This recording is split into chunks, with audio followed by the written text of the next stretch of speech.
Because when you think about it, for a doctor, there's one reason that you have a website. Oftentimes when I have a big group, I'll ask them, why do you have a website? And people will say, so people can find me, so people can get information about me, people can see my address, learn about the practice, they can feel good about me. But it basically comes down to one thing. The reason we have websites as doctors is to make money. We make money by generating patients in our office. So a website needs to make money for your office. And the way you do that, what the website needs to do is make an emotional connection with that potential patient right away. Nobody wants to look for a doctor. They want to find a doctor. And they will blow through website after website after website if they don't see an emotional connection. When people hit your website, they make a decision within 2 seconds. And that decision is, do I stay or do I leave? And if they leave your website, they're never going to become a patient. So your website needs to speak to them immediately. So that's what we're going to start with. There's really two things we focus on with regard to a doctor's website. One is traffic generation, that is getting people to come to the website. And you do that through search engine optimization and through reviews and through social media and anything else you're doing to drive traffic. But the second and equally as important part is traffic conversion.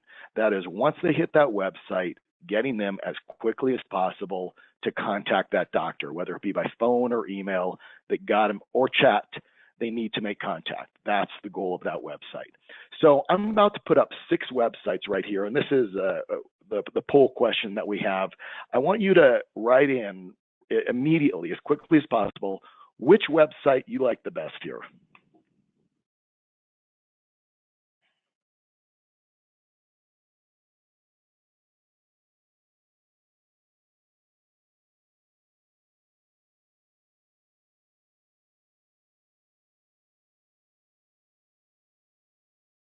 Okay, so pretty much everybody is saying 5 and 6 because those are the 2 best looking websites there. They're the ones that make the quickest emotional connection. These other ones are kind of boring. So it's 5 and 6 that are always looked at as the 2 best websites on here because they give you a great feeling about that practice instantly. And that's something that marketing can do, can give someone a great feeling about a doctor. You can take a great doctor and make them look absolutely incredible on the internet.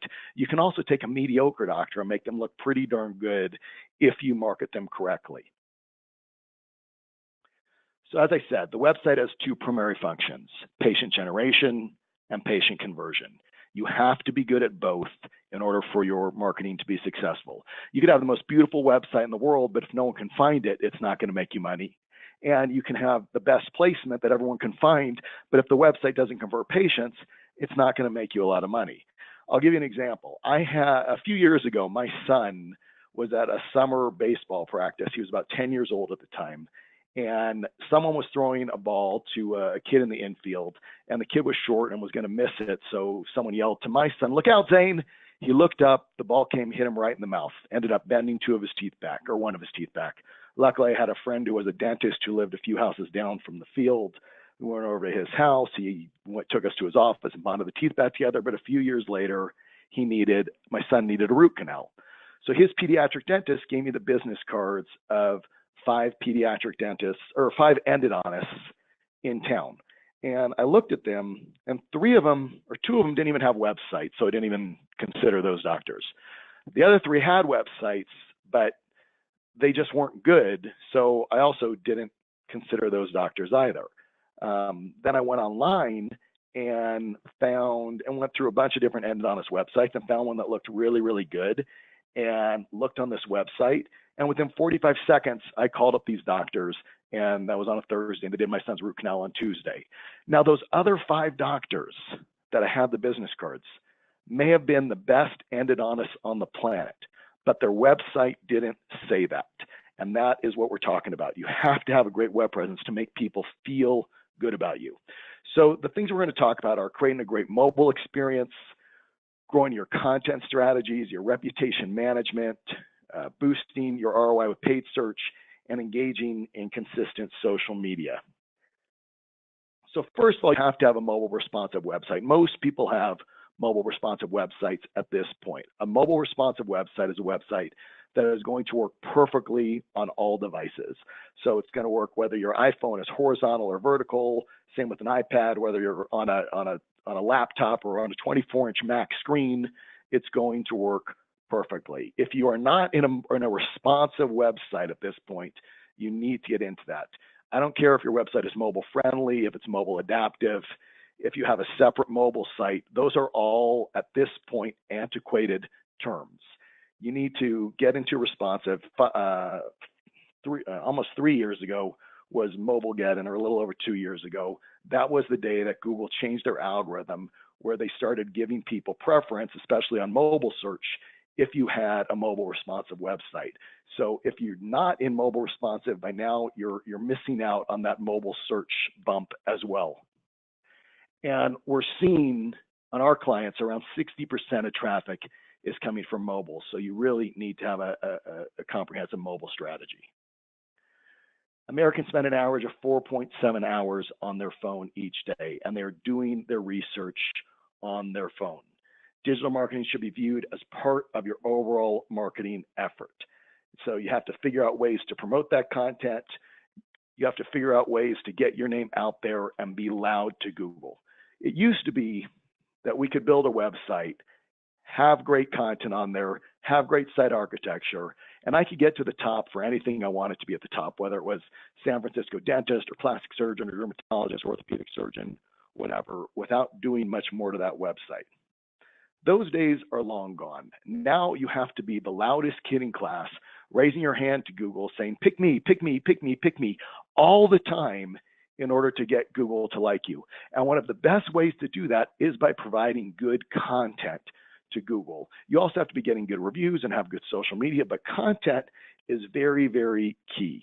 And a blog is the easiest way to add content to a website. Now, a lot of people ask me, what should my blog be about? It's kind of boring if it's just about my procedures.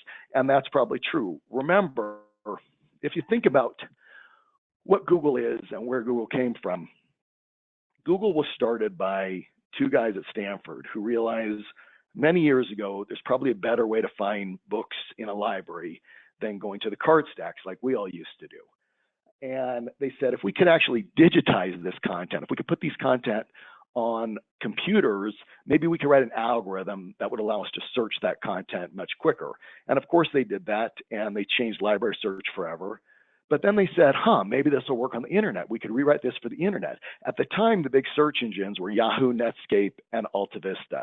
And you'd go and you'd do a search on those, and you'd have to go 8, 9, 10, 11 pages down to find a good result, because those engines were not set up to give a good result. They were just set up to give results.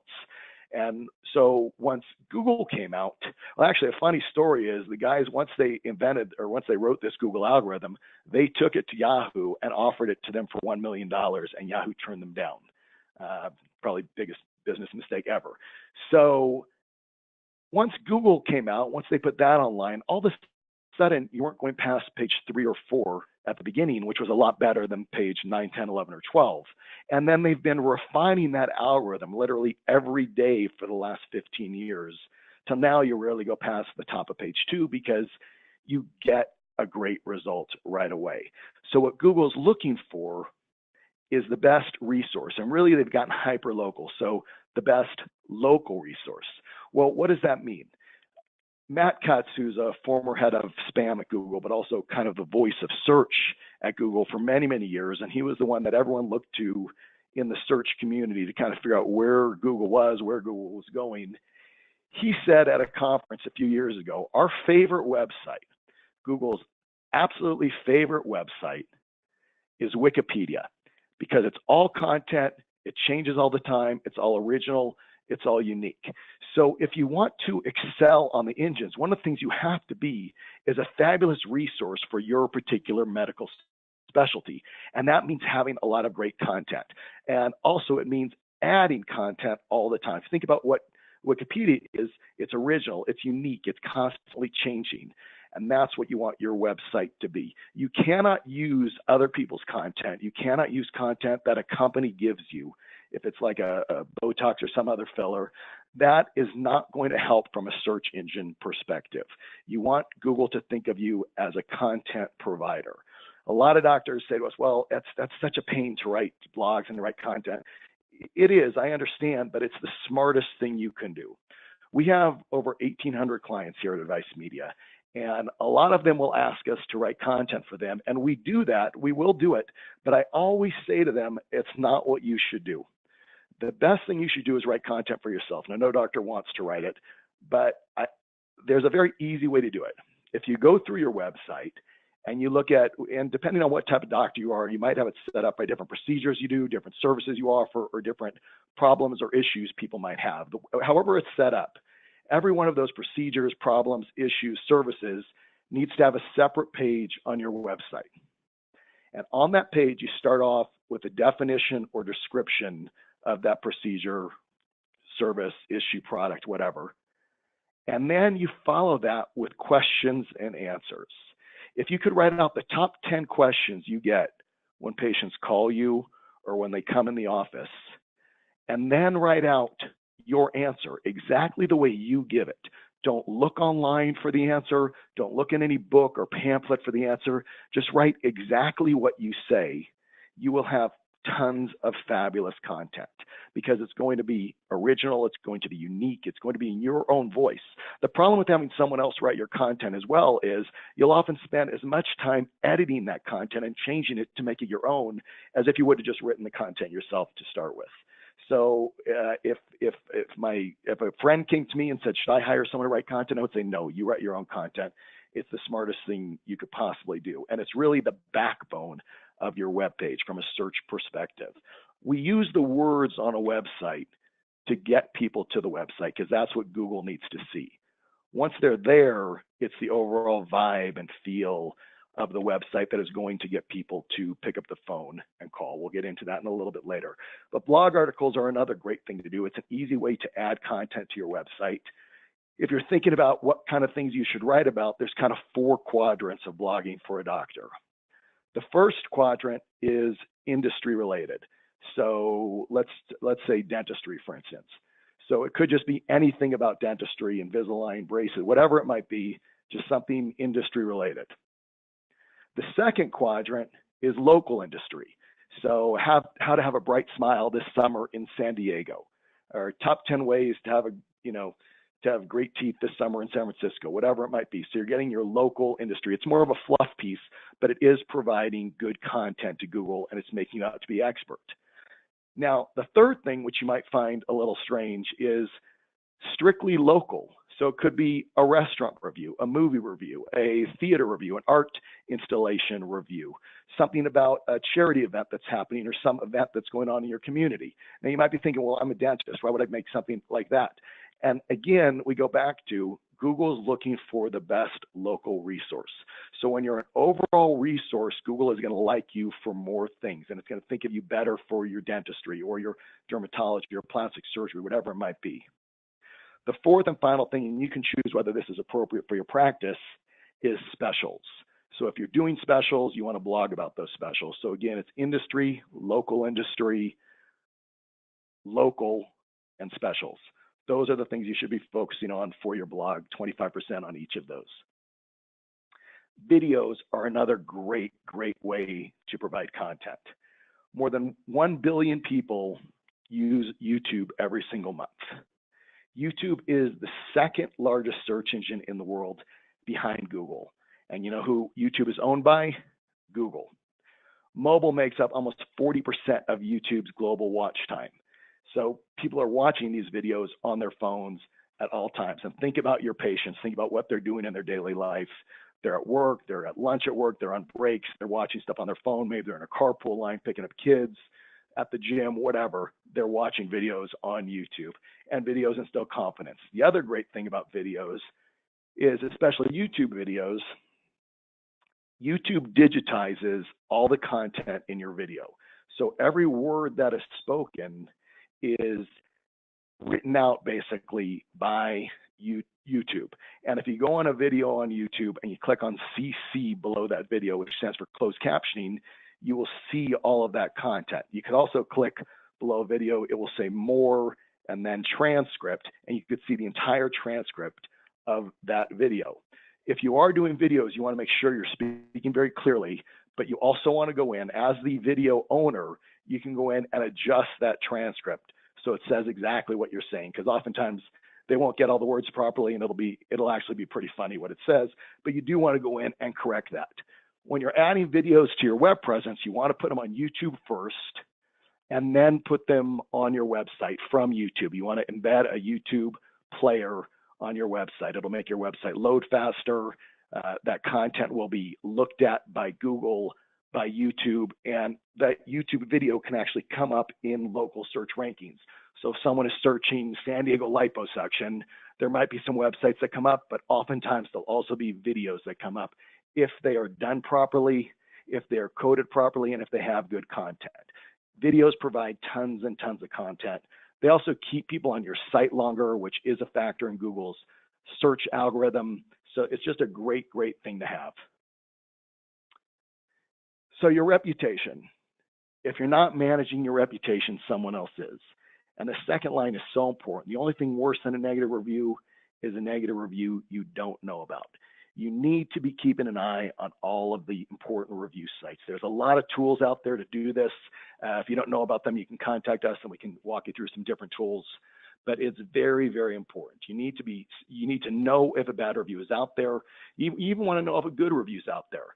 If you get a bad review and it's recent, the best thing to do, and I've worked with doctors for over 15 years now, and I've seen a lot of doctors try to fight people on these reviews and do all kinds of things that just end up costing them time, money, and stress, and it's just not worth it. The smartest thing to do when you get a bad review is swallow your ego, call that person up, and see if you can make it right. If you do that, generally they'll take that bad review down. If they don't take it down within a couple of weeks, you can call them up and ask them to take it down. If you have an older review that's been out there for a while, you don't want to mess with it. You don't want to touch it. You can be opening up a can of worms. Chad and I had a client whose wife found an older review that they had. They didn't know it existed, but it was about 3 years old. It was on Ripoff Report. And she asked us, she said, what can I do about this review? And we said, it's 3 years old. The person, it doesn't even look like a real review. Don't even worry about it. Don't touch it. Don't do anything with it. She couldn't let it go. So she went into Ripoff Report and she made a fake profile and pretended to be a patient and responded to that review and said how great the doctor was. The only problem was she didn't cover her tracks that well because she used her actual email address. When the person that left the initial review got an email saying there's been a reply to your review, he or she, I don't remember what it was, looked at it, saw that it was the doctor's wife, and proceeded to berate them on most review sites. So they opened up a sleeping giant that they never should have. If you have a lot of good reviews, one bad review is not really going to make a big difference, even a few bad reviews. We all use Yelp. We all use TripAdvisor. You can look up the Four Seasons in Maui, and they're going to have bad reviews, and you still know it's a great hotel. It's the same with doctors. People are going to look at that in relation to the overall number of reviews and what they know about you. So don't worry about a couple bad reviews, but you do want to, when you do get them, you want to know about them instantly, and you want to respond. If it's not a crazy person, you want to respond to them instantly and hopefully make them happy.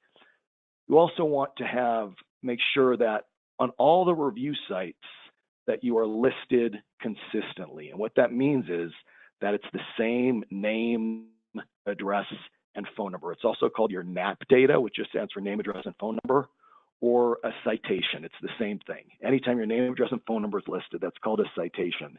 And the more consistency you have in your citations, the more credibility your website has with Google. So you do get a bump in search rankings, but also with consumers. When they see every place the exact same way, it gives them a better feeling about you. If you've moved, if you've purchased a practice from someone else, you really want to make sure you're checking your local directories and getting them in order, because I will look at doctors that are 5-6 years in practice, and we'll look at their directories and we'll see names of people that haven't worked there in 5 or 6 years, or the old address or the old name or an old phone number, and they're missing out on some very, very important pieces of the search algorithm by not keeping track of all that. So I've already talked about what to do about bad reviews. The best way to get more reviews, now 3 years ago, I would tell people you just email people to get reviews. Everyone leaves your office, you email. But now There's really, really great technology out there.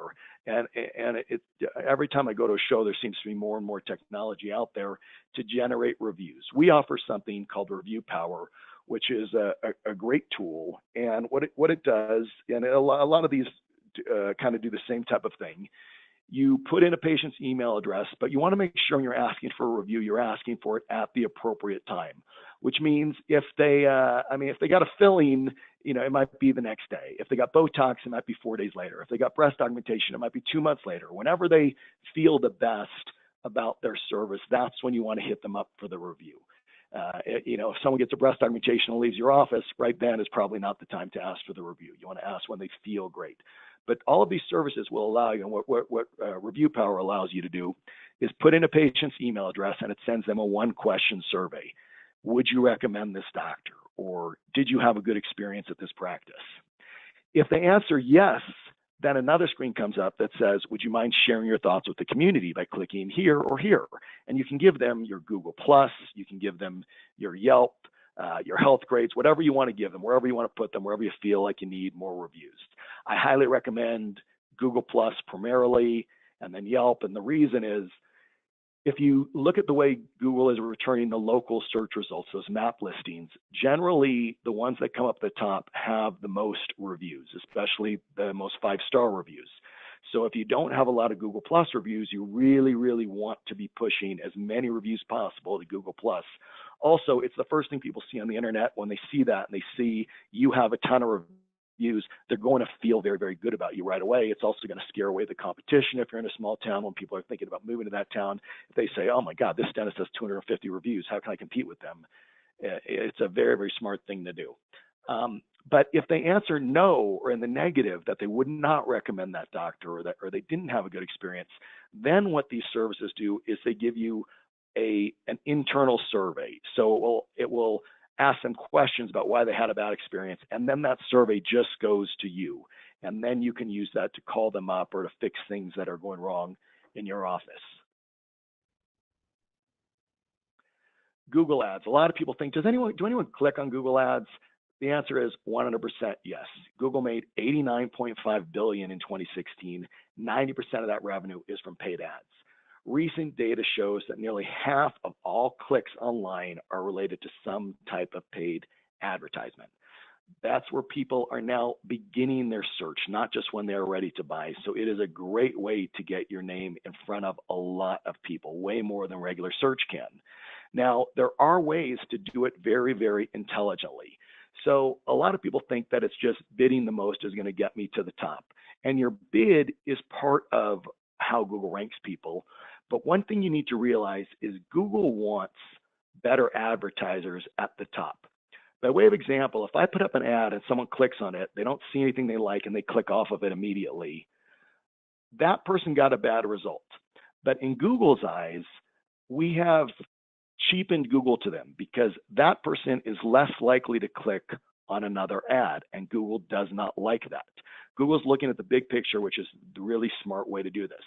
However, if that person clicks on that ad and spent some time on that website that they went to and maybe take some action there, which Google will track, Google will say that person got a good result, and they're more likely to trust ads in the future, which means Google will make more money. So that's one aspect of what is called Google's quality score. Google assigns a quality score to every ad and campaign that you run. And the higher quality score, the less of a bid you have to make to have a higher ad rank position. So that quality score is determined by a number of things. The click-through rate on it. So if an ad is shown a lot and no one clicks on it, that's not a good ad. Google doesn't want that ad up because they're not making any money. The landing page, so is that landing page directly related to that ad? How has that ad performed in the past? How has that landing page performed in the past? Relevancy factors, so are the words on that page, is this site really about what this ad is about? And everything else is relevancy. So if you have a good ad that is going to a good page, and it's converting people and people are staying on that page, you're going to raise your quality score. What that means is, if you look on here, advertiser A bids $2, but he has a quality score of 10, which ends up being an ad rank of 20. However, number two, or advertiser B, has a max bid of $4, which is twice $2. So you would think that person would be higher, but their quality score is worse. So their ad rank is only 16. So Google is going to place A ahead of B on those search results. When they hit that page, A is going to be in the top position. And even if you look down here at D, who is bidding $8, so 4 times the amount, but they only have a 1 quality score, they're not even going to be in those top 3, because Google says, well, that we're not going to generate income long term from that, and that's what we're looking for. We need long-term advertisers who are spending money. So they're not going to, miss the forest for the trees and say, oh, we're just going to take the highest bid. They're going to think about how can we make the most money, which also, when you're thinking about pay-per-click, a lot of people will come to us, and I literally just got off the phone with someone right before this call who wanted to start a campaign she was talking about fillers. And she said, yeah, but I know that's very, very expensive to get Botox and things like that. And I said, yeah, but maybe Botox isn't the smartest term to buy. A lot of doctors will want those glory terms, Botox Houston, breast augmentation San Francisco, when they can, and those are great terms, of course, but they're going to be very expensive because everybody wants them. However, the problem with those glory terms is they don't get the conversion rates that what we call long tail searches do. And those are things like, what can I do about these lines around my eyes? What can I do about my double chin? What can I do about my crow's feet? Why is my neck sagging? Those terms, those long tail searches are not searched as much, but they convert at a much higher level when people click on those. And also, it's a much cheaper click. You can get those for much cheaper. So if you're working with a pay-per-click company, if you're spending more than $1,000 a month, I would highly recommend you work with an expert in pay-per-click. But you really want to talk to your company and see, are they just using the same terms for every dermatologist, no matter whether they have a cosmetic or med derm or what city they're in? With a pay-per-click campaign, you have to really, really do a lot of research and look at what is the smartest way I can spend this money, or really, how can I make the most money from my budget? At the end of the day, that's all you're trying to do, and that's what your company needs to focus on. How can we take this budget and make this doctor the most money possible? And to do that, you have to research that doctor's practice. You have to research if they've done any pay-per-click, what has worked, what hasn't worked. You need to look at what is happening on their website, how people are using their website, and you need to look at the competition over the last 2 years and see what ads they've run, what ads they've stopped running, what ads they've come back to running, seasonality, times of day, days of week. There's so much that goes into pay-per-click, and you really want to make sure if you're spending a lot that you're using a great company. I can tell you personally, I've never had a client stop doing pay-per-click. Pay-per-click works if you know what you're doing, and most of my clients have upped their pay-per-click spend. Social media. So 99% of doctors do it wrong. And there's one main reason why most doctors do it wrong. And you can think about your own social media, look at your social media, look at any doctor's social media. And what you'll see, the biggest problem is when doctors go on social media, they're trying to sell. And they're treating their Facebook fans or their Instagram fans or their Twitter fans or whatever, they're treating their fans as customers. And no one goes on social media to be treated like a customer. They go on social media because it's news of their friends or it's interesting information. So if all you're doing is putting out specials or information about different procedures or your reviews, they're not going to get engaged with on social media. The key to social media is engagement. That is getting your post commented on, liked, shared, or clicked. The nice thing that Facebook did is they gave us all these other emotions now. So it's not just like anymore. You can love something, you can laugh at something, you could cry about something, you could hate something, or you could be surprised about something, which is wonderful because it was always strange when somebody would put up, oh, my dog just passed away. And you didn't know if you should like it, but you wanted to acknowledge it, but you really didn't feel like making a comment. Well, now you have that crying emoticon that you can use there. Everything about you is social media. And when people are, especially in aesthetic procedure, people are looking up a lot about you on the internet. So everything needs to be consistent and it needs to look good. It's all part of your social media, whether it be your website or your reviews or your directory listings. They all need to look great. This is a great example. People interact with people, not businesses. So we all know Progressive Insurance, and Progressive Insurance has 343,000 likes. This is a little older. It's probably a little more than that now. Think about who the face of Progressive is. I'll give you a second. Starts with an F. Right, Flo. So Progressive has 344,000 likes. Flo, on the other hand, on that same day, had 5,435,000 likes. People interact with people, not businesses. So the key for social media is to make that entity, your office entity, something cool that people want to interact with. You need to get out there. You need to throw your ego out the window, have some fun with your social media, get your staff involved in your social media. It is critical that you're not just posting things like reviews and general information, but that you're posting things about the community, things about your professional activities, charitable things that you guys are involved in. The key to social media is posting the right content. And the right content engages the highest percentage of fans like I said. So what happens is when you post something on social media is, let's say Facebook, for instance, Facebook's going to send it to a handful of your fans. You could have 3,000 fans on your Facebook page. You put out something, it's going to send it to 5 to 10, maybe 20 people if you have 3,000. And it's going to send it to the people that most likely engage with you, the people that have liked the most things that you've put up there. If those fans do not react to that, if they don't take some type of engagement action, if they don't like, comment, click, or share that post, Facebook's going to say, this isn't very good content. We're not going to show it to anyone else. Remember, Facebook is what Facebook is and has grown the way it has because it gives us the best content based on what we have done in the past, the things we've liked, the people we've engaged with. So if you're putting out bad content, Facebook's going to think of you as not a very good content provider, and it doesn't matter if you have 3,000 fans, none of them are seeing anything you put out. However, if you do put out something that people like, that a good percentage of those initial people that see it like it, Facebook's going to say, this might be good content. Maybe we show it to some more people. And they will show it to a few more people. And if they like it, it's going to show it to more people and so on and so on. And that's how you grow viral. But you got to be posting good content that elicits a reaction, that elicits an emotion, that makes people smile, that makes people laugh, that makes people say wow or cry or anything. It has to elicit some type of emotion. So professional activities are a great thing to do. Dr. Brown just returned from a cutting edge conference. We're learning the latest technique for aesthetic medicine. Call us if you have any question. Pictures of Doctor in the exhibit hall. Pictures with me if you see me at one of these meetings, out to dinner with friends. They show you're continuing to educate yourself, you're staying current, and that you're human, which is so, so important. You have to humanize the doctor on your social media. Community involvement. So you should be involved in charities in your community. I'll tell you, my office, my Park City office, we just did a big trail clearing here in Park City of bike and hiking trails, and my New York office does a big Thanksgiving turkey giveaway. And of course, we do it for altruistic reasons and team building reasons, but it's also great for social media. People see that you're involved in the community.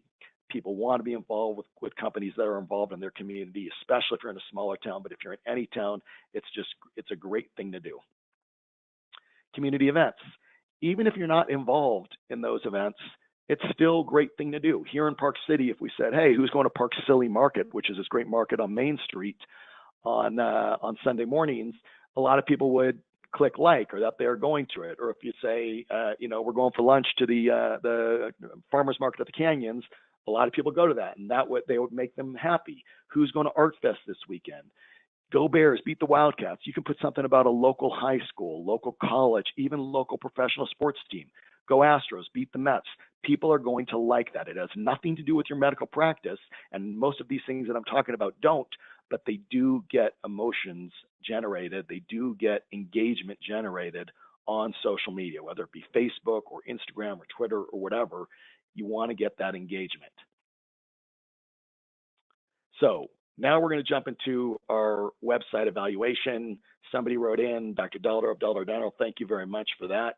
So just before this, I pulled that up. Let me see here.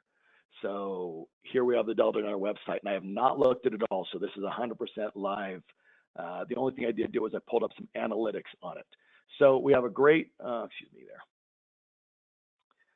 it's a nice new website with some animation there. For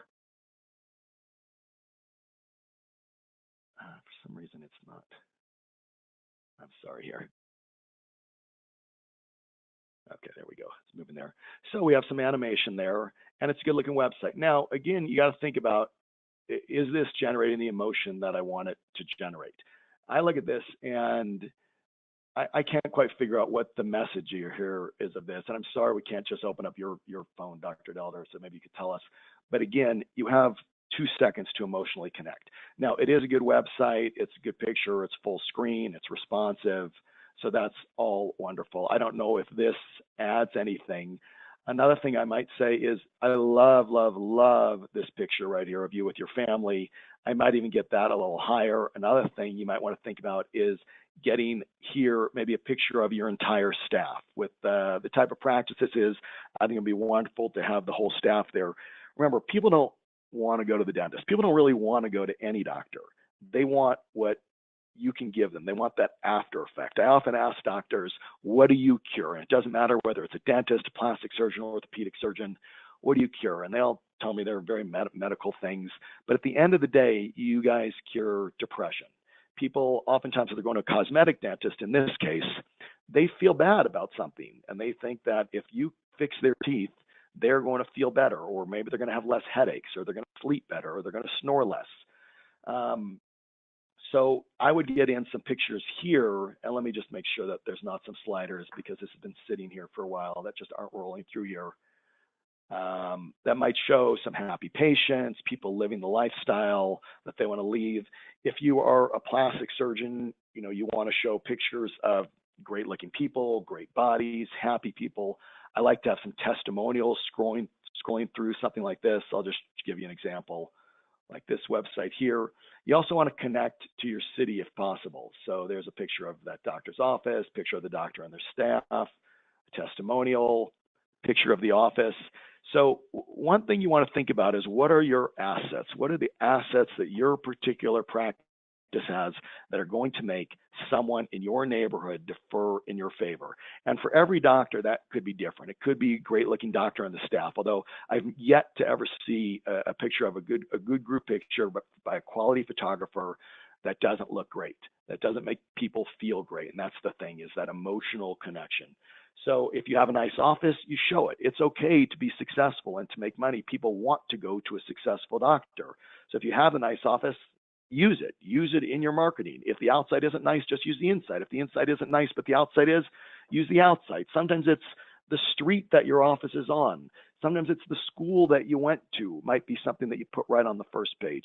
What is it that is going to make a connection with someone in your neighborhood that's going to make them want to come in and see you? Testimonials are great. I like pictures of the doctor with the staff, as I said. So I love this picture here, but I think it would be great to get the entire staff. Another thing you got to think about is, what are you trying to get people to do? You're trying to get them to call as a dentist. So I'm looking here. I can't see your phone number. And now that I'm looking around, I can see it down here. I'd get your phone number right here in this top navigation there. Let's see. Do you have static menu bar? So what you can do on that is something like this, where you have it there, and then when they scroll down, the navigation bar gets smaller. It's wonderful that you have a static menu bar, and that's where it stays right there, but you want that phone number top. That's where people are always looking, at the top. So I don't love having it down here. I guess it's not terrible, but everyone think about your own website. Where's your phone number? Is it prominent? Can people see it? It's the most important thing on your entire website, is that phone number. So you want to make sure that no matter where they are on any page of that website, that they can see that phone number. And the reason is, once that patient reaches that heightened level of interest where they want to contact you, they're the most valuable person in the world to you. That is someone that wants to give you money. That means however you got them there, whether it was your search engine optimization, whether it was Yelp reviews, whether it was a billboard that you put up, whether it was an ad in a newspaper, magazine, whatever, word of mouth, something worked and got them on your website, and then your website worked and got them to want to contact you. At that moment, you don't want anything to get in the way of their ability to contact you. And because things can happen so quickly now, especially if someone's on mobile and they see something they like, they want your phone number right away because they're on mobile. All of a sudden they get a text. Now they're not thinking about you anymore. Or they get tagged in a picture on Facebook, and now they're looking at Facebook and like, oh, that's so cute. Look at me. Oh, that's so fun. And then they see all these other notifications on Facebook, and their excitement level is gone. Amazon.com realized a few years ago they had over $1 billion worth of products sitting in shopping carts unpurchased because people would go online, they look at that camera, they'd say, I want to buy that camera. They click on it, they click, I want to buy it. Then they have to go in the shopping cart. And it used to be more onerous to have to log in, but then you have to log in, you got to put your credit card information. And in that time, they were cooling off and they were not finishing the purchase of the camera. So Amazon invented one-click ordering. If you have one click or buy it now turned on, you click buy it now, that camera ships to your default shipping address. It charges your default credit card, but most importantly, you're never not looking at the camera. So the thing that got you excited is always right in front of you. And that's why you want to have a static menu bar with your phone number. This is okay, but I would get it up here. And you can, as I said, do things like this one where it gets bigger and smaller as you're at the top or as you scroll down. So on every page, it'll act exactly that same way. Also, I like to see the address. I like to know where I'm going. If I'm in, I really, Dr. Dollar, I can't tell even what town you're in there. I just saw Noblesville, so now I see you're in Noblesville, Indiana. But I have to go all the way down to the bottom to see where you are. I like to see an address right at the top. And also, there's no address. Okay, it's all the way down here. I get your address a little bit higher up there so people can see exactly where you are. So again, and everybody who's listening to this, think about your website, think about the way this is being presented. As I said, I get in more pictures in there, but otherwise, this is a pretty nice looking new website. I love your logo. It's wonderful. If you don't have a good logo for your practice, something you should definitely think about. You can hire a design company. We do logos. You can do them yourself. But it's something you really want to have. You really want to brand your practice and use it in everything that you do. I can tell you a few years ago, I was in a plastic surgeon's office in Palo Alto who had, I remember he had a great logo, but he also had total consistency in his office. The color on the business card matched the carpet in his office, matched just the overall aesthetic of the office. And when I went into his office, I remember he had a glass table with a 24-inch Mac sitting on it and nothing else. And I thought to myself, and I did not know this doctor at all. And I thought to myself, I'd go to this guy. I'd send my wife to this guy. That consistency made me feel so confident in that doctor. We talk about consistency also. I see I don't see before and after photos on here. They might be here, but if you are a doctor that provides before and after photos, you want to make sure that you have consistency in those photos, that you get a good camera, have your people trained on that camera, and they take photos in the same location with the same lighting, same background, same angle, same shading. So when you have those on your website, people see, wow, this doctor really pays attention to detail. They don't even say that, they just get the feeling in their head. And that's the same thing with the website. People, when they hit those websites, they don't think about whether or not this is a good doctor. They feel it right away. So now this is good stuff. Do you have a contact form? Okay, so yeah, you do have a contact form. So this is good. I love that. Talk to us. It doesn't have to just be contact form or make an appointment. You also have to make an appointment, but it's good that you have talk to us as well, because sometimes doctors will just make an appointment on this, and the person might be thinking, well, I don't really want to make an appointment. I just want to ask a question at this point, and they won't fill out these contact forms. It's very important that you have a contact form on every single page of your website, just for the same reasons I talked about having your phone number on every single page of your website. And and oftentimes you'll see just the only thing the doctor has is the contact page. Let's see, contact us. This is good. Just name, first name, last, email, phone. How'd you hear about his comments? That's fine. I wouldn't say you necessarily have to have this one, but it does give you great data. There is an inverse relationship to the number of fields that you ask people to fill out and the percentage of people that fill out these contact forms. Sometimes I'll go to a doctor's website and I'll look at the contact form and it'll say first name, last name, address, city, state, zip code, insurance company, how'd you find out about us, what's your dog's name, what time do you want to be called, all these different things. And no one fills those out. You want to make it very, very simple. Name, email, phone, comments. So the only reason you have name, first name and last name is if this is going into some type of database, which it is great, or if it's going into some type of email database where you're sending, dear Lisa, dear Julie, dear Sam, Otherwise, you can just have name. But this is definitely recommended if you are putting into some type of a database that you are using and tracking your data. Now let's talk about, so what we've been talking about so far is conversion elements, things that get people to pick up the phone and call. But we also want to look at the search optimization on this website. So let's go to a services page. We get cosmetic. Okay, so this is the main cosmetic page. Let's look at dental implants here. So we have some good content here. This looks good. Some interesting animations. I like animations that give a richness of feel to a website. What are the risks of dental implants? Okay. There are a lot of calls to action in all this. I might back off on some of these, having this make an appointment at Delta Dental on every single page. It's a little salesy. And then you have it at the bottom as well, and then you have it here. It's a lot of calls to action. I mean, calls to action are very, very important, but you don't want to overdo it. But this is good content. You want, so again, questions and answers. More questions and answers would be great on this page. You want to be really the Wikipedia of dental implants in your area. And the only way that happens is with tons and tons of content. When we're looking at SEO, when I'm advising on SEO, what I tell people is there's kind of 4 things you need to think about. First, where you are now on the internet. If you're already ranked well, if Google already likes you, it's a lot easier to take you to an even higher level than it is a brand new website or someone who just has an old website that's not getting any love from Google because it's not good. The second thing you got to look at is what's the competition like. The key is being better than the competition. So what you spend and what you do on SEO is going to be very determined by what city you're in. And I'll give you an example. I had a client, he's an existing client of mine. We do a small website for, he's a plastic surgeon in New York City, who called me up and said, Darren, I want to start doing search engine optimization. And I've known this guy for many, many, many years, so I kind of knew where this was going already. And I said, Bill, how much do you want to spend? He said, $800.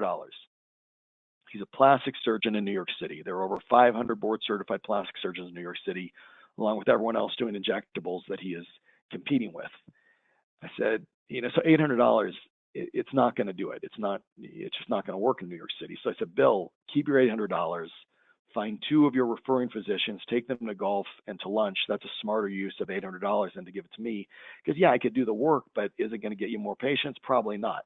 However, if you're in Galveston, Texas, where I live full time, and you're a plastic surgeon, and you said to me, I want to spend $800 on SEO, I'd say, you don't need to spend $800 on SEO. There's no cosmetic plastic surgeon in town. You could spend probably $300 and be at the top for everything because, again, there's no competition. You don't have to do much. So again, goes back to what I said about being the loudest kid in class. If you're the only one in class, it's pretty easy to be loud.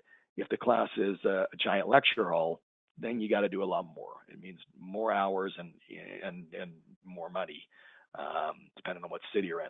But so let's look at how we're doing. So right now, it might just be because this is a relatively new site. But right now it's not getting a ton of traffic from the internet. And this is just some basic analytics. The only true way to see what's going on with the website is to look at your Google Analytics. But you're coming up number 4 for sleep apnea. Actually, so already Google is liking this site. Let's see. The site has been around for a while, but it seems like you got a bump last year and then a little bit of a bump this year in the number of positions and your rankings. So it is coming up. Noblesville Dentist. I also saw you were up for other cities, Carmel and things like that. Dentist in Noblesville, but now we're on page 2 of Google. So again, it's probably just the content is the biggest issue here. You really just need to get more content because this is not the Wikipedia of dental implants in your city. So let's look at another page and see if it's set up the same way. Teeth cleaning. Not that people are really looking this up, but this will show me the way the site's set up. Again, just more content is what this website needs. Another thing that you need to make sure is that your Google Plus is set up, your Google My Business is set up, your Google Maps are set up. You want to, all those Google products, you want to make sure are being taken care of, that you are putting good information on, that you're putting a lot of information on. Google Plus was kind of Google's foray into social media when they saw the success of Facebook. It's never going to be Facebook. But Google still loves it, and it's important that you optimize that you have a lot of content. Anything you're putting on Facebook, you should also be putting on your Google+. Let's look at your blog here. So the blog's set up correctly, and what I mean by that is it's on the same URL. Oftentimes I'll meet a doctor and we'll go to their blog, and their blog will be a totally different URL. Even if it was blog.deladardental.com, that would be a different website. But sometimes it's just something totally different, like drDeladarblog.com. And the reason we have blogs is to give more content to our website. So Google likes that site more and sees that we are a content provider. This is done correctly, but think about your own website, and if they're not really done correctly, you got to make sure your blog is integrated into your actual URL. So this is great. You're blogging, it looks like at least once a month here, April, May again, and July, so miss June. Again, blogging, any kind of content addition, how much you have to do is dependent on your city. So the more competition you have in the city, the more things you need to be doing. If this is working in your city, if you're seeing an increase in traffic from the website, again, the only true way to tell that is Google Analytics. Great. If not, you might want to think about doing a little more blogging. With blogging, you can do it yourself, or you can hire someone else to do it. It's not as important as the general content of your website, because I don't want to, upset anybody, but for a dentist, people probably aren't really reading your blog that much, but Google does. And Google needs to see that it's good content, that it's original content, that it's written for a human. That means you can't just stuff it with a bunch of keywords. Those days are gone. That it has to be some very, very good information, and that you're putting it out consistently.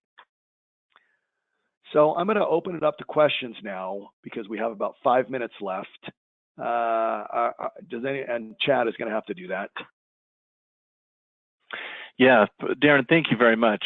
This is such a worthwhile presentation. Thank you for sharing your thoughts and all your energy with us. Had a few questions that came in from our audience today, and again, if any of you have some additional questions or have some questions for Darren on what he's presented today, by all means, please use the chat feature on here, and I can continue to moderate those. One of the questions that came, yeah. No, go on. I'm sorry. So one of the questions that came in is really, they're worried about how much time they're going to allocate to someone in their office, who's already busy, spending on some social media each week. What should they really outline as an expectation?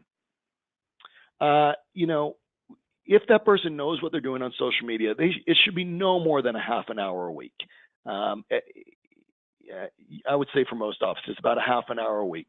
Now we have, if you want to get more in depth on social media, if you go to our YouTube page, Advice Media's YouTube page, there is another webinar called Winning the Social Media Game. It's also around an hour, and I highly, highly, highly recommend that whoever in your office is handling social media, that they take a look at this webinar, because it will give them, it'll teach them about the psychology of social media, along with wonderful strategies and tactics that they can start implementing today. There are things that happen every day in the practice's life and in your community's life that are ripe for social media. You just have to know what to look for. Once you do, it's really, really quite easy. You don't need a full-time person doing social media, but someone doing about a half hour a week should be great in most practices. Thank you. I've found the same.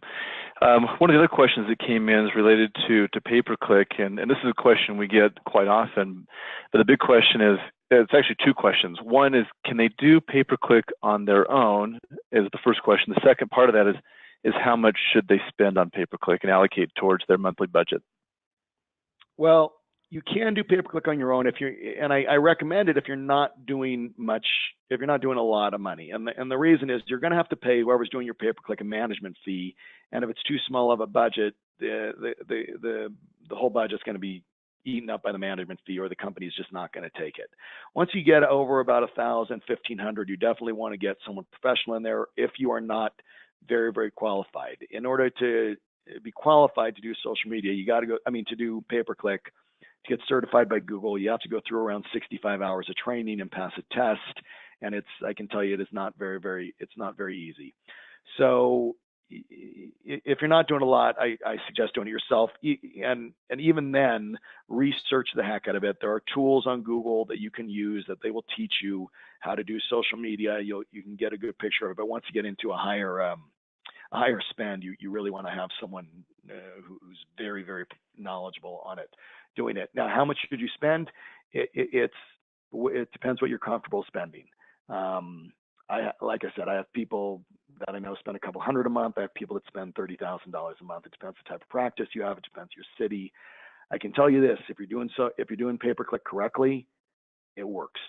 There's nothing that works better than pay-per-click if you know what you're doing. Like I said, I've never had a client stop doing pay-per-click. Most of my clients up their pay-per-click spend. It is the quickest way to get to the top of the search engines and to get found for the specific intelligent searches you want to be found for. But again, you want to really research what is the smartest way to spend this money. How can I make the most money? Don't worry about being at the top for breast implants San Diego. Worry about how much money you can make off your spend. It's I've actually had one person that actually quit PPC, Darren, and the reason they quit was they were not equipped within the office at the time to handle the influx of calls and emails that were coming in from it. And he told me, he's like, Chad, he's like, I've got so much great business coming in. He's like, I have a brand new office staff. They can't handle everything that's coming in. We're maxed out. He's like, I've got to train them up. Can we pause it? And we paused it for a while he got kind of everything in order within the office and then started it up again. But that was really the only issue. Reminding those who may or may not have attended, we hosted a webinar a few months ago where we had Google actually come in for that, and one of the advantages you have with us, and I tried to make these webinars salesy, is but we are a Google preferred partner, and that means that we have an expert staff internally who have passed rigorous exams on how to implement pay-per-click effectively. There's a lot of groups that have dabbled in it and they have some experience, but in order to have the entire organization be recognized as a preferred partner requires that you have so many people within the office who have passed these exams, who know how to do it, and Google really wants to protect it because they, you saw those numbers, they make $90 billion a year. And the reason they're profitable is because it does work when done properly. And so they really do invest a lot to make sure it's done properly. They want people to have a good experience with it because they see what the results can be. In fact, one thing that was interesting was some of our staff went to a very big search engine optimization conference called MozCon last weekend, and that group's typically worked well with Google. And one of the frustrations that even that group's having now is they're saying, on the organic side of search, we're finding it more and more difficult than it ever has been before. And the reason for that is Google's pushing more and more towards this paid search. And we've seen that trend for a number of years. It's not something that is taking us by surprise. We're seeing similar trends with Facebook. When you have these publicly traded companies, you have to understand who they are. They are there to make money. And so in order for them to make money, they can't always give things away for free. And so they kind of lull us into this with this great information, this great technology. We use the Gmail, we use the Google Apps, we have the maps on our phones, and we use all this, and it makes our lives better. But their end game is to make money, and they make that through these paid ads, whether it's targeted ads, whether it's in the things that we see randomly. But that's really what they're about. So we just have to keep that in that perspective with everything that we do. And one of the other questions that came in and we hear this often as well, Darren, but want you to be able to answer this. It's how frequently should somebody be getting a new website? Unfortunately, it's about every 3 years, and a lot of people don't like to hear that. But just the internet changes so fast, technology changes so fast, and we're not talking about just small changes. There's small changes that take place literally every day, because something like WordPress, which is a platform that this site is built on, and that's what we build on and most good developers build on, is an open source platform, which means it's kind of like the iOS on the iPhone. People can design apps all over the world, and then they submit them to the App Store and get them up there. It's the same thing with WordPress. but you have these things called plugins, and they're developed all over the world, and new technology is coming out constantly. Also, just the whole site architecture and back end of WordPress, new changes happen all the time, but major ones happen every few years. And a site that you built literally a year ago is not going to be as good as a site that you build today. So if you want to stay cutting edge and at the top, it's really about every 3 years you should be thinking about upgrading. It's not just the architecture, it's designs of websites, it's the SEO, it's the blogs, it's the photo galleries. All these things just get better over time. And if you want to stay cutting edge, you need to do it about every 3 years. Thanks, Darren. We're actually out of time today. I want to answer a few more questions, but with time restrictions, we can't get to all of those. Darren, how can members of our attendees today webinar, some of them are our clients, some of them are coming in maybe for the first time. How beautiful family, by the way. Oh, sorry. I was trying to pull up the keynote presentation. How do they reach you? Right here. If they would like to have their own personal evaluation. Right. If you'd like me to evaluate your website, you can reach me here, darren.siegel@advicemedia.com. There's my cell phone also. So you know about me, I've done this for over 15 years. I've worked with thousands of doctors, and I've always given out my cell phone. It's the same phone that my wife and kids call me on. And the reason I'm comfortable doing that is because I'm very comfortable with the way we handle clients and how happy my clients are. You can reach me anytime, and we'll always take care of you. Darren, thank you again for sharing your information with us today. We really appreciate it, and we wish everyone a wonderful day, wonderful week, and enjoy these dog days of summer. Let's help you make your practice as successful as possible, and we look forward to hearing from you and seeing you down the road. Best wishes, everyone. Bye-bye. Bye-bye.